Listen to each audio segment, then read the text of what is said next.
अरे मेरे क्लास 7 के प्रो प्लेयर्स, बाबू फाइनली आ गई है आपकी नई नवेली 8 ग्रेड अभ्यास पुस्तिका सत्र 2026-27 की एकदम नई बुक। आज हम बिना किसी रट्टे के डिकोड करेंगे अपनी क्लास 7 सामाजिक विज्ञान का नया अखाड़ा, यानी अध्याय 3 भारत की जलवायु। करेंगे इसके कंप्लीट प्रश्न उत्तर का एकदम स्मार्ट पोस्टमार्टम। तो निकाल लो अपनी चकाचक अभ्यास पुस्तिका। कंप्यूटर जी लगाइए स्क्रीन पर अपना पहला प्रश्न। प्रश्न एक, ऋतुओं में किस कारण परिवर्तन होता है? बाबू, क्या कभी सोचा है कि कभी भयंकर गर्मी तो कभी कांपने वाली ठंड क्यों आ जाती है? अरे बाबू, अपनी पृथ्वी कोई एक जगह शांति से बैठने वाली चीज थोड़ी है। वो तो सूरज के चारों तरफ एकदम मैराथन दौड़ लगा रही है। बस इसी चक्कर लगाने को क्या कहते हैं? वही अपना आंसर है। सही जवाब है ए, पृथ्वी का परिक्रमण गति। जब पृथ्वी सूरज के चारों तरफ अपना चक्कर यानी परिक्रमा पूरा करती है, तो उसी वजह से हमारे मौसम यानी ऋतुएं बदलती है। प्रश्न दो, हमारे देश की पश्चिमी तटीय पट्टी की जलवायु दशा किन फसलों के लिए अनुकूल है? अब बाबू, पश्चिमी तट मतलब अपना केरल और गोवा वाला इलाका, जहां भयंकर बारिश और गर्मी होती है। अब सोचो, जब मम्मी को एकदम तीखी और झन्नाटेदार बिरयानी बनानी होती है, तो वो कौन सी चीज डालती है?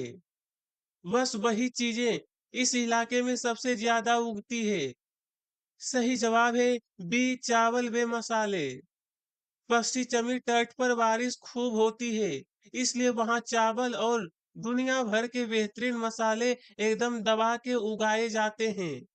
प्रश्न तीन, विश्व में सर्वाधिक वर्षा वाला स्थान मोहसिन राम हमारे देश के किस राज्य में स्थित है?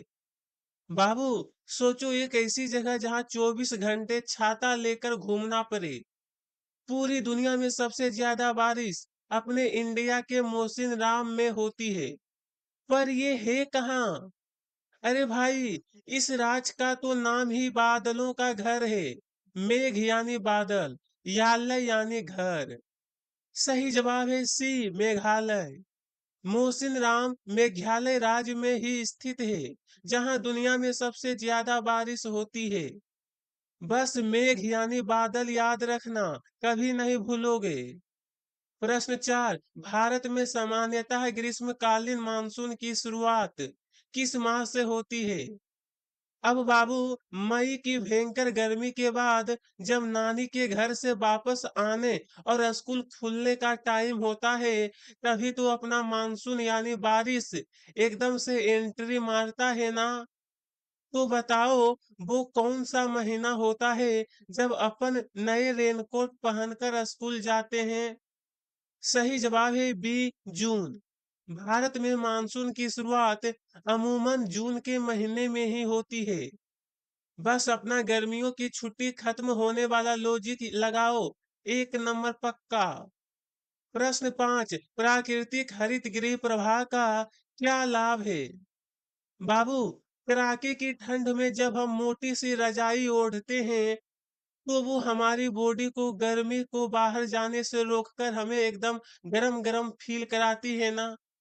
बस ये हरित गृह प्रभाव यानी ग्रीन हाउस इफेक्ट भी अपनी पृथ्वी के लिए ऊपर वाले की दी हुई एक प्राकृतिक रजाई है। अगर ये रजाई ना हो, तो अपनी पृथ्वी एकदम बर्फ का गोला बन जाएगी। उत्तर बी, यह पृथ्वी को जीवन के लिए उपयुक्त तापमान पर रखता है। जैसे रजाई हमें ठंड से जमने से बचाती है, बिल्कुल वैसे ही ये प्रभाव पृथ्वी की थोड़ी सी गर्मी को रोककर उसे हमारे रहने लायक यानी उपयुक्त तापमान पर बनाए रखता है। प्रश्न 6 का एक, चक्रवात के केंद्र में वायु दाब का केंद्र होता है। बाबू, सोचो जब किसी बड़े तूफान को बहुत सारी हवा अपनी तरफ खींचनी हो, तो उसे अपने बीच की जगह को एकदम खाली करना पड़ेगा ना। बस इसलिए तूफान के एकदम बीच में प्रेशर एकदम कम होता है। भर दो डिब्बे में निम्न, चक्रवात के बीच वाले हिस्से में हमेशा निम्न वायुदाब होता है, तभी तो वो चारों तरफ की हवा को अपनी ओर खींचता है। प्रश्न 2, पर्वतीय क्षेत्रों में सेल, मिट्टी या मलबे का अचानक ढहना कहलाता है। अब बाबू, पहाड़ों पर कभी-कभी पूरी की पूरी जमीन और बड़े-बड़े पत्थर अचानक नीचे खिसक जाते हैं। भू मतलब जमीन और स्खलन मतलब खिसकना। बस इन दोनों को जोड़ दो, बन गया अपना आंसर। भूस्खलन। पहाड़ों से मिट्टी या चट्टानों के खिसक कर अचानक गिरने को भूस्खलन कहते हैं। एकदम सिंपल। प्रश्न 3, जीवाश्म ईंधन जैसे कोयला, पेट्रोलियम और प्राकृतिक गैस के जलने से बढ़ता है। लो भाई, जब भी हम बहुत सारा कोयला या पेट्रोल जलाते हैं, तो भयंकर काला धुआं निकलता है ना? और उस धुएं से हमारी पृथ्वी का पारा यानी गर्मी बढ़ जाती है। बस वही गर्मी हमारा आंसर है। सही जवाब है तापमान। इन ईंधनों को जलाने से बहुत धुआं निकलता है, जिससे पूरी पृथ्वी की गर्मी तेजी से बढ़ने लगती है। प्रश्न 4, वायुमंडल में हरित गृह गैसों की अधिकता से होती है। अब बाबू, अभी हमने पढ़ा था कि ये गैसें पृथ्वी की प्राकृतिक रजाई है। लेकिन अगर हम पृथ्वी को एक ही जगह 4-5 मोटी रजाइयां ओढ़ा दें, तो क्या होगा? पृथ्वी को भयंकर पसीना आ जाएगा और वो पूरी तरह गर्म हो जाएगी। सही जवाब है ग्लोबल वार्मिंग। जब हरित गृह गैसें बहुत ज्यादा हो जाती है, तो पृथ्वी का तापमान खतरनाक रूप से बढ़ जाता है। प्रश्न 5, मानसून शब्द अरबी भाषा के शब्द से आया है। लो भाई, ये वाला सवाल तो एकदम हलवा है। बारिश वाले मानसून को हम अपनी आम भाषा में क्या बोलते हैं? अरे यार, ये आज का मौसम कितना सुहाना है। बस अपना ये अरबी शब्द भी इसी से एकदम मिलता जुलता है। सही जवाब है मौसम। अरबी भाषा के मौसम शब्द से ही अपने हिंदी का मानसून बना है। प्रश्न 7, भूमध्य रेखा पर सूर्य की किरणें किस प्रकार से पड़ती है? बाबू, सोचो गर्मियों में दोपहर के 12 बजे सूरज एकदम आपके सिर के ऊपर हो, तो धूप कैसी लगेगी? एकदम सीधी और भयंकर तेज। बस पृथ्वी की कमर यानी भूमध्य रेखा पर भी सूरज 365 दिन ऐसा ही कस कहर ढाता है। उत्तर, भूमध्य रेखा पर सूर्य की किरणें एकदम सीधी पड़ती है। पृथ्वी के एकदम बीचों बीच वाले हिस्से पर सूरज की किरणें बिना तिरछी हुए एकदम सीधी गिरती है, इसलिए वहां भयंकर गर्मी होती है। एकदम वन वर्ड आंसर। प्रश्न 8, हमारे देश के कौन से राज्य बाढ़ से सर्वाधिक प्रभावित होते हैं? अब बाबू, जब भी टीवी पर भयंकर बारिश की न्यूज आती है, तो कुछ राज्यों में तो नदियां एकदम सड़क पर आ जाती है। खासकर बिहार और असम, जहां नदियां हर साल एकदम बाहुबली बन जाती है। चलिए इन राज्यों के नाम लिखते हैं। उत्तर, हमारे देश में असम, बिहार, पश्चिम बंगाल और उत्तर प्रदेश बाढ़ से सर्वाधिक प्रभावित होने वाले राज्य हैं। एकदम चकाचक लिख लो। पूर्वी भारत और उत्तर भारत के इन्हीं राज्यों में नदियां जैसे कोसी, ब्रह्मपुत्र सबसे ज्यादा उफान पर रहती है। बस ये 3-4 नाम लिख दो, एग्जामिनर खुशी खुशी नंबर दे देगा। प्रश्न 9, बसंत ऋतु की एक विशेषता लिखिए। लो भाई, कड़ाके की ठंड के बाद अब अपन भारी भरकम स्वेटर उतार कर संदूक में फेंक देते हैं और पेड़ों पर नए नए फूल खिलने लगते हैं। वो कौन सा टाइम होता है? एकदम मजेदार और सुहाना बसंत। उत्तर, बसंत ऋतु में मौसम बहुत सुहावना, ना अधिक गर्मी ना अधिक ठंडा होता है और पेड़ों पर नए पत्ते के फूल आ जाते हैं।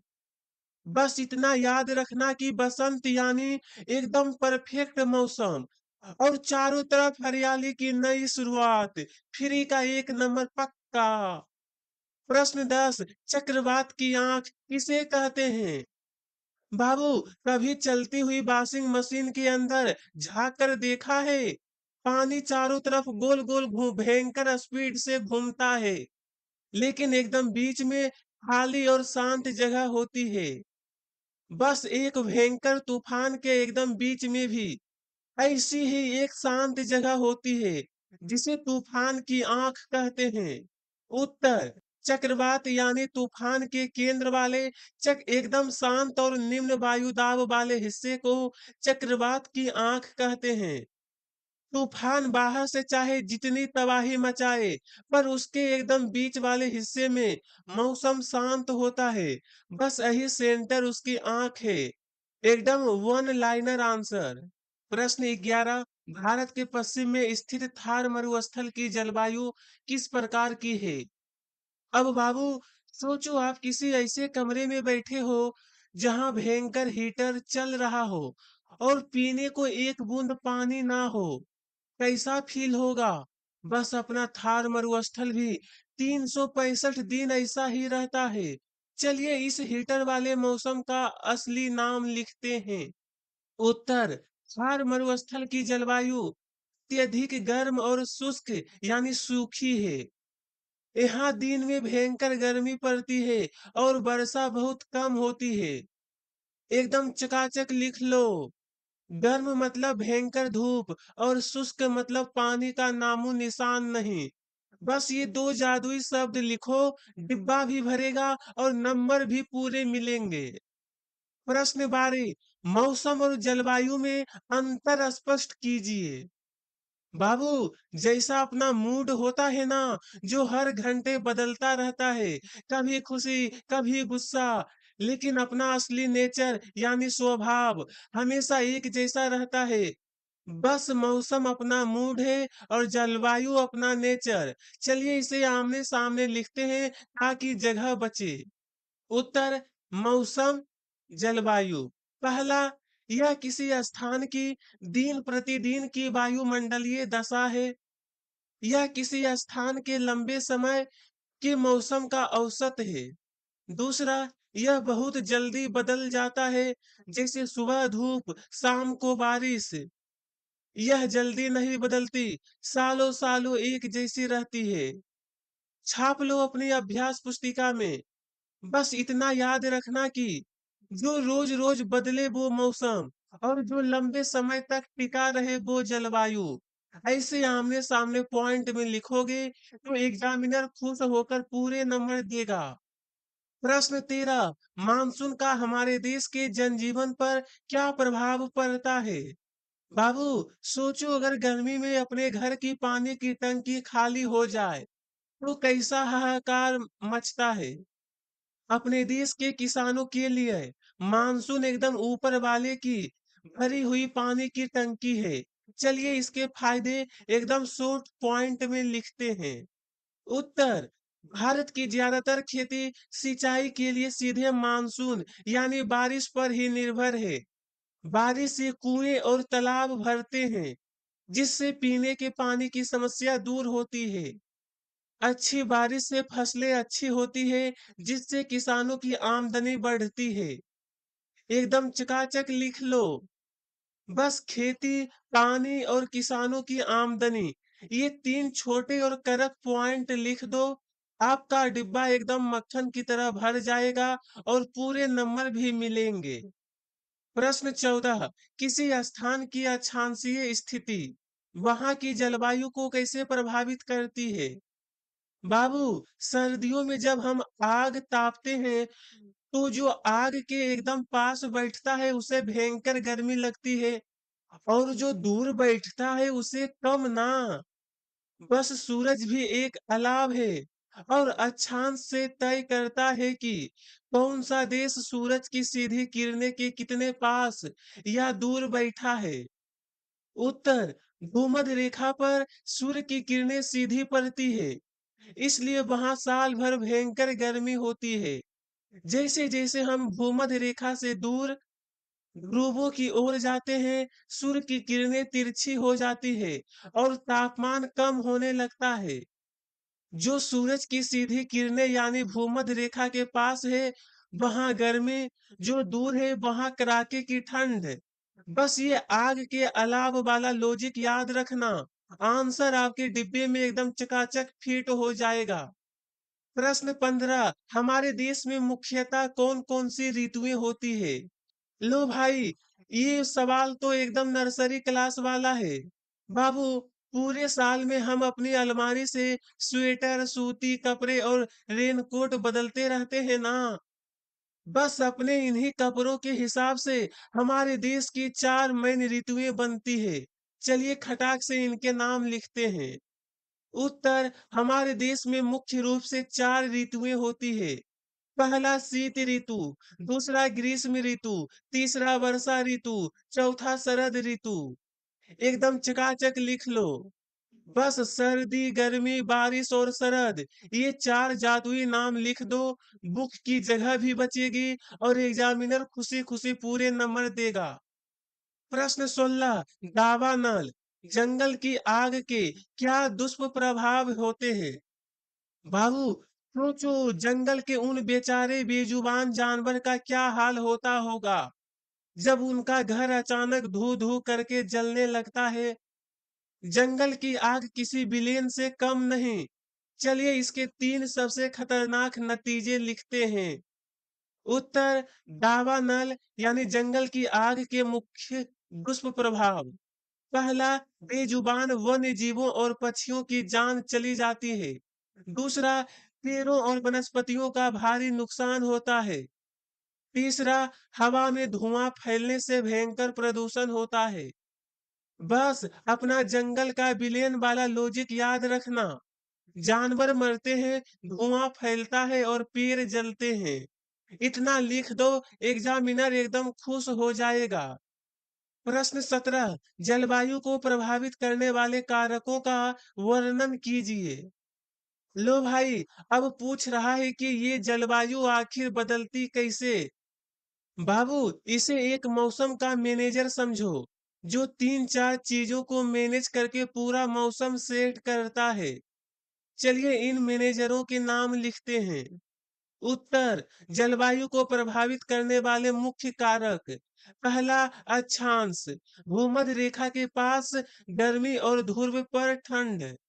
दूसरा, समुद्र से दूरी, समुद्र के पास रहने वाले को ना ज्यादा गर्मी लगती है, ना ज्यादा ठंड। तीसरा, समुद्र तल से ऊंचाई, पहाड़ों पर चढ़ते ही तापमान कम होने लगता है और ठंड बढ़ जाती है। चौथा, उच्चावच यानी पहाड़, पहाड़ बारिश लाने में मदद करते हैं। एकदम चकाचक लिख लो। बस याद रखो, सूरज से दूरी, समुद्र से दूरी, पहाड़ों की ऊंचाई और खुद पहाड़। हमने इन 4 बड़े से आंसर को मैनेजर वाले 4 पॉइंट में एकदम शॉर्ट कर दिया। जगह भी बचेगा और पूरे नंबर भी मिलेंगे। प्रश्न 18, भारत में भूस्खलन किन राज्यों की प्रमुख समस्या है? इसे मानवीय गतिविधियां किस प्रकार बढ़ाती है? बाबू, सोचो अगर कोई आपके घर की नींव के पत्थर खिसकाने लगे तो क्या होगा? दीवारें ढह जाएगी ना? इंसान भी पहाड़ों पर सड़कें और सुरंगें बनाने के लिए डायनामाइट फोड़कर पहाड़ों की नींव हिला देते हैं, जिससे लैंड स्लाइड यानी भूस्खलन बढ़ जाता है। चलिए इस बड़े सवाल को एकदम शॉर्ट और क्रिस्प पॉइंट में डिब्बे में पैक करते हैं। उत्तर, प्रभावित राज्य। भूस्खलन मुख्य रूप से उत्तराखंड, हिमाचल प्रदेश, सिक्किम, अरुणाचल प्रदेश और जम्मू कश्मीर जैसे पहाड़ी राज्यों की प्रमुख समस्या है। मानवीय गतिविधियां। पहला, पेड़ों की अंधाधुंध कटाई।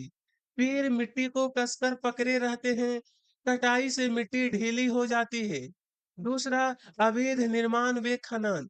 पहाड़ों को काटकर सड़कें, इमारतें बनाने और डायनामाइट के धमाकों से पहाड़ कमजोर हो जाते हैं। छाप लो अपनी बुक में। बस याद रखो, उत्तराखंड, हिमाचल जैसे पहाड़ी राज्य और इंसानों द्वारा पेड़ काटना व पहाड़ तोड़कर सड़कें बनाना। ये 2-3 छोटे पॉइंट लिख दो, बुक में जगह भी पूरी बचेगी। प्रश्न 19, चक्रवात की उत्पत्ति किस प्रकार होती है? इनका समुद्र तटीय क्षेत्रों के जनजीवन पर क्या गंभीर प्रभाव पड़ता है?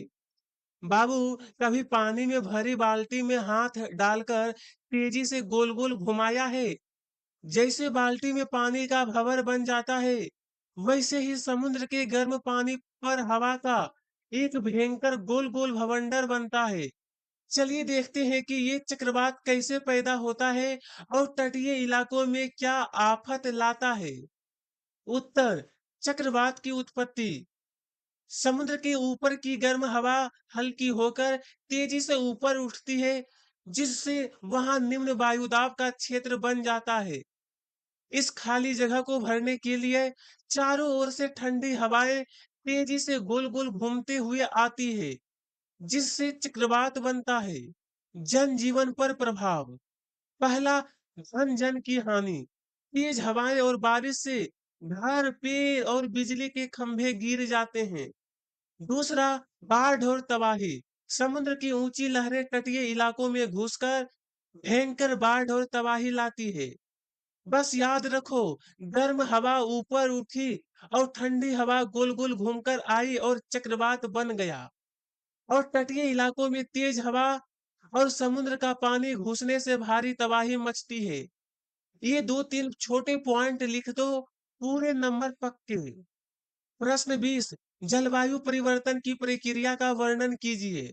बाबू, सोचो जब आपको बुखार आता है तो क्या होता है? शरीर का तापमान अचानक बढ़ जाता है ना? ठीक वैसे ही इंसानों की गड़बड़ियों की वजह से हमारी पूरी पृथ्वी को भी बुखार चढ़ रहा है, जिसे हम जलवायु परिवर्तन कहते हैं। चलिए देखते हैं कि ये बुखार चढ़ने की पूरी प्रक्रिया होती कैसे है। उत्तर, जलवायु परिवर्तन की प्रक्रिया निम्नलिखित चरणों में होती है। पहला, मानवीय गतिविधियां। कोयला, पेट्रोल जलाना, कारखाने चलाना और पेड़ों की अंधाधुंध कटाई करना।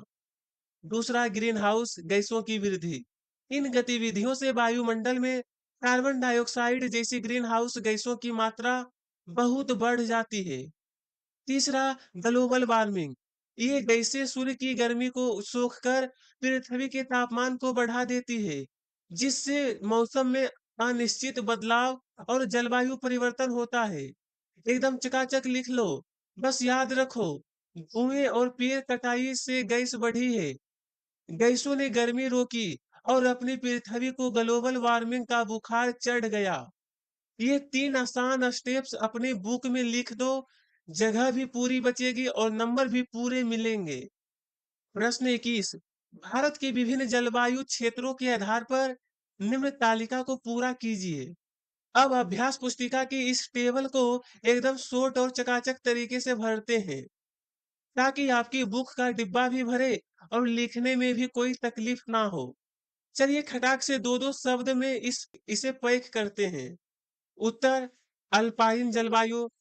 हिमालय के ऊंचे पर्वतीय क्षेत्र, लद्दाख हिमालय। प्रमुख विशेषता, अत्यधिक ठंड और वर्ष भर बर्फबारी होना। समशीतोष्ण जलवायु। उत्तर और मध्य भारत के मैदानी क्षेत्र, ना अधिक गर्मी ना अधिक सर्दी, सुहावना मौसम। बस याद रखो, अल्पाइन यानी पहाड़ की बर्फानी ठंड और समशीतोष्ण यानी मैदानी इलाकों का बेलिस्टर्ड मौसम। इतना छोटा सा उत्तर है, आसानी से आ जाएगा और पूरे नंबर भी मिलेंगे। बाबू, टेबल के बाकी बचे 2 डिब्बे में से एक में तो अपना राजस्थान वाला बिना पानी का तंदूर आने वाला है। चलिए खटाक से इन दोनों को भी एकदम शॉर्टकट में भर देते हैं, ताकि आपकी अंगुलियों में दर्द भी ना हो और डिब्बा एकदम चकाचक भर जाए। उपोष्ण कटिबंधीय जलवायु, उत्तरी मैदान और मध्य भारत, गर्मियों में अधिक गर्मी और सर्दियों में अच्छी ठंड। चौथा, शुष्क या उष्ण जलवायु, पश्चिमी राजस्थान यानी थार मरुस्थल और गुजरात। प्रमुख विशेषता, भयंकर गर्मी और बहुत कम वर्षा यानी सूखा। छाप लो अपनी बुक की टेबल में।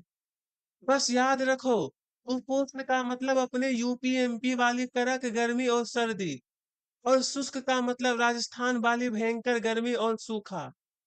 बस ये छोटे-छोटे पॉइंट डिब्बे में फिट कर दो, आपका टेबल वाला भारी भरकम सवाल एकदम मक्खन की तरह सोल्व हो जाएगा। तो लो मेरे चैंपियंस, आज हमने मिलकर क्लास 7 सामाजिक विज्ञान के चैप्टर 3 भारत की जलवायु का भी एकदम निचोड़ निकाल दिया। एग्जाम में आने वाले मुश्किल सवालों का तूफान आज हमने चुटकियों में शांत कर दिया। अगर सौरभ भैया का इस देसी जुगाड़ से आपके दिमाग का मौसम एकदम क्लियर हो गया है और सोशल साइंस आपको मक्खन लगने लगी हो, तो बिना कंजूसी किए वीडियो पर लाइक की बारिश कर दो। अपनी पूरी क्लास के व्हाट्सएप ग्रुप में इसे रॉकेट की तरह शेयर करो और चैनल को सब्सक्राइब करके घंटी जरूर बजा देना। मिलते हैं अगले चैप्टर में नए धमाके में। तब तक के लिए पढ़ते रहो, भोकाल मचाते रहो। जय हिंद।